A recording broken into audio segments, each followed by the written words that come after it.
नेता जो है नीतीश कुमार को भारत रत्न की मांग कर रहे हैं। जीतन राम मांझी ने भी कहा है कि कितना अच्छा क्या बुरा है, क्यों नहीं? माननीय नीतीश कुमार को क्यों नहीं मिलना चाहिए भारत रत्न? 20 साल बिहार जैसे पिछड़े राज्य को पिछड़ापन से लाकर विकास का विकसित राज्यों के दर्जे पर खड़ा कर दिया है नीतीश कुमार ने, क्यों नहीं मिलना चाहिए? हम भी उस मांग का सपोर्ट करते हैं। नमस्कार, पॉलिटिक्स में आप सबों का स्वागत है। और आज हम पॉलिटिक्स में बात नीतीश की पॉलिटिक्स की करते हैं। याद करिए 2014 के लोकसभा चुनाव के बाद 2015 में लालू के साथ नीतीश साथ आए, सरकार बनी और उसी दौरान दरभंगा में एक बड़ी घटना घट गई थी। 3 इंजीनियरों को दिन दहाड़े 47 से छलनी कर दिया गया था और उसमें जिस व्यक्ति के बारे में चर्चा हुई या उस मामले में जिसकी संलिप्तता सामने आई, उसके बारे में उस दौर में खबर चलाई गई थी कि संजय झा ने उन्हें पार्टी की सदस्यता दिलवाई थी। हाँ, कि वो पंचायत प्रतिनिधि थी और उसी का भाई संतोष पाठक इस घटना को अंजाम दिया था। बड़ी बबेला मचा था। तो उस दौर में वशिष्ठ नारायण सिंह का मुझे याद है वो प्रेस कॉन्फ्रेंस, जब हम लोग सारे लोग सवाल कर रहे थे तो वशिष्ठ नारायण सिंह कहा कि कौन संजय झा, कौन है संजय झा, पार्टी में कुछ है क्या? मतलब सीधे सीधे तौर पर जैसे लगा कि भाई पार्लियामेंट का इलेक्शन लड़े हैं संजय झा आपकी पार्टी की तरफ से और आपके पार्टी के बड़े नेता रहे हैं, लेकिन सीधे कह दिया कि वो हैं क्या, कौन है संजय झा, पार्टी में वो क्या है? और फिर एक दौर आया, जैसे ही आरजेडी से दूरियां बढ़ी, वही संजय झा बयान देते हुए सामने आए। उस समय कि जदयू की तरफ से किसी ने ये नहीं कहा कि ये कौन संजय झा है जो बीजेपी के साथ हाथ मिलाने की बात कर रहा है। तो देखिए नीतीश की ये सियासत है, समय के साथ किसका कितना इस्तेमाल करना है, समय के साथ किसकी कितनी ज़रूरतें हैं, उसका वो ख्याल रखते हैं।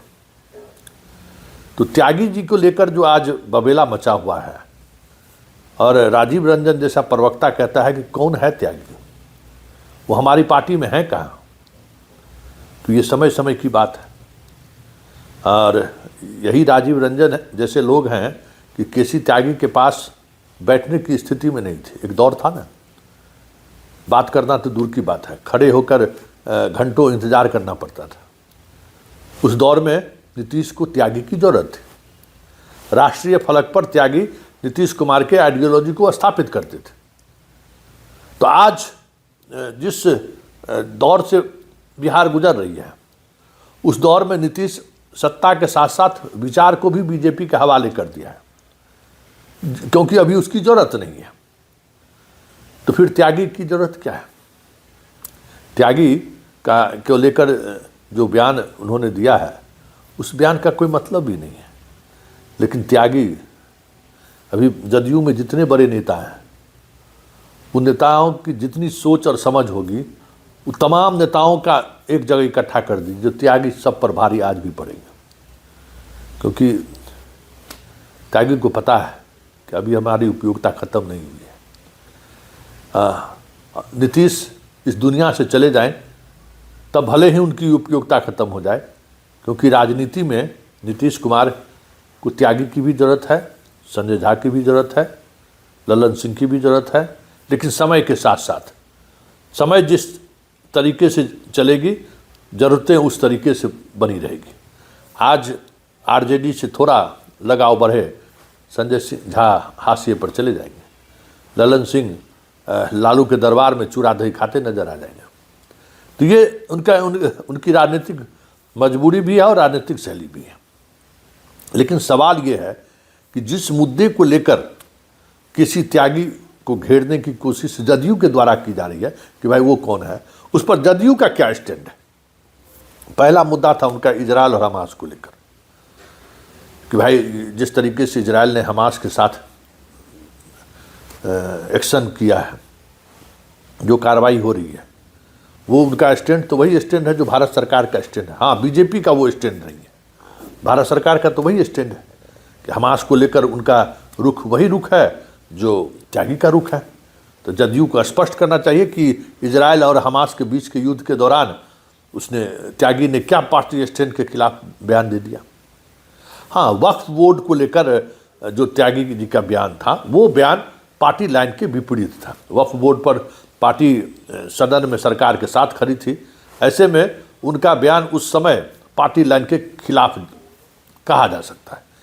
लेकिन कई मौके पर वक्फ बोर्ड को लेकर जदयू का क्या स्टैंड रहा, इस सवाल है कि पार्टी का कुछ वसूल होता है, कुछ बुनियादी सवाल होते हैं, कुछ आइडियोलॉजी होती है, और वो सत्ता के लिए आप गठबंधन कर सकते हैं, लेकिन वो अगर बदल गया तो फिर पार्टी कहाँ का रहा।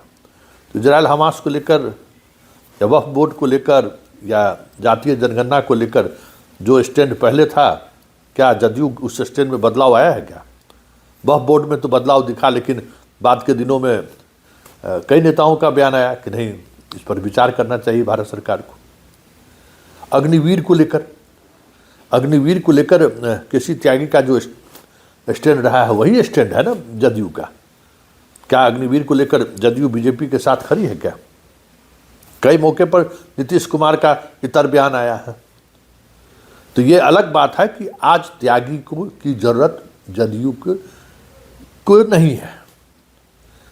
जदयू बीजेपी के साथ सरकार में भी है और आइडियोलॉजी के तौर पर भी 20 वर्ष के बाद कह सकते हैं कि जदयू अब बीजेपी के साथ खड़ी दिखनी चाहती, जो अभी तक दिखती नहीं रही है, कभी नहीं दिखाया।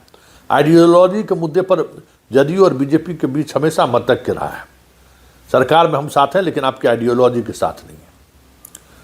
तो आप जरा बताइए तो। लेकिन और हाल के दिनों में जिस मुद्दे को लेकर बहस हुआ है, जिस मुद्दे को लेकर राजीव रंजन जैसे प्रवक्ता कह रहे हैं कि वो पार्टी में हमारे हैं, क्या है वो हमारे पार्टी के, तो जरा बांग्लादेश की जिस क्रिकेटर को आईपीएल से हटाया गया उसको लेकर जो बयान आया है, क्या जदयू का अलग स्टैंड है? भाई ठीक है, उस जदयू ने क्या कहा, जो भी त्यागी ने क्या कहा? त्यागी ने कहा कि खेल को राजनीति से दूर रखना चाहिए। क्या जदयू का ये स्टैंड है कि नहीं, खेल और राजनीति साथ साथ होनी चाहिए?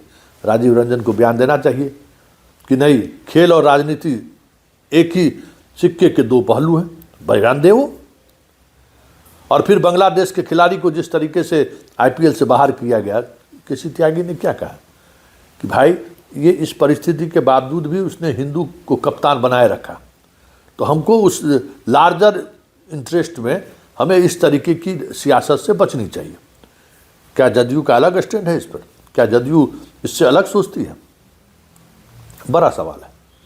और तमाम सवालों के बीच जो एक बड़ी बात है, जो मैंने कार्यक्रम की शुरुआत में ही कहा कि वो प्रेस कॉन्फ्रेंस मुझे याद है जब वशिष्ठ नारायण सिंह कह रहे थे कि कौन है संजय झा, और आज वशिष्ठ नारायण सिंह की जरूरत नहीं है पार्टी को, तो कहाँ वशिष्ठ नारायण सिंह है और कहाँ संजय झा है? संजय झा पटना से दिल्ली से पटना लौटे हैं, विदेश घूमने गए थे। आज देख लीजिए तमाम जदयू के नेता गुलदस्ता लेकर उनसे मिलने के जा रहे हैं, इसलिए कि नीतीश को अभी संजय झा की जरूरत है। और संजय झा की जरूरत है तो फिर सारे लोगों को संजय झा पूजनीय है। और आज सरकार बदलने की बात हो जाए, नीतीश कुमार के दिमाग में कुछ चलना शुरू हो जाए, देखिए चीज़ें बदलनी शुरू हो जाएगी। ये समय समय के दौर में जो परिस्थिति, जिस आइडियोलॉजी की ज़रूरत नीतीश को महसूस होती है, ऐसे लोगों को वो सामने लाते हैं। तो केसी त्यागी एक आइडियोलॉग है जो सोशल जस्टिस की राजनीति और धर्मनिरपेक्षता की राजनीति को मजबूती के से पूरी स्टैंड के साथ रखते हैं। हाँ, आज वो उस मजबूती के साथ स्टैंड लेने से जदयू के जो नेता हैं वो बच रहे हैं। नीतीश कुमार अगर पुराने स्थिति में रहते तो हमें लगता है कि आज केसी त्यागी उसी तरीके से दंडनाते रहते। हो सकता था इस बार उनको राज्यसभा भी भेज दिया जाता, क्योंकि केसी त्यागी की उपयोगिता हमेशा बनी हुई है, सिर्फ कॉमनल और सोशलिज्म को लेकर ही नहीं। कई राष्ट्रीय और अंतर्राष्ट्रीय मुद्दे ऐसे हैं जिस मुद्दे पर जदयू को जब कभी भी अलग एक पोजीशन लेने की जरूरत हुई है तो किसी त्यागी आगे रहे, और किसी त्यागी आज के नेता नहीं है। किसी त्यागी उस दौर के नेता हैं जिस दौर में नीतीश कुमार भी राजनीति के ककारा सीख रहे थे। ऐसा नहीं है कि किसी ककारा मतलब कि ये दिल्ली की राजनीति में किसी त्यागी इनसे पहले से हैं। हाँ, शरद यादव के साथ थे, लेकिन नीतीश के साथ भी उनकी लॉयल्टी बनी रही विचारधाराओं को लेकर। हमेशा उस विचारधाराओं के साथ किसी त्यागी खड़े रहे। इसलिए आज भले किसी त्यागी की उपयोगिता नहीं है जदयू को, लेकिन इसका ये मतलब नहीं है कि किसी त्यागी नीतीश के दिल में नहीं है या नीतीश की सियासत की ज़रूरत नहीं है।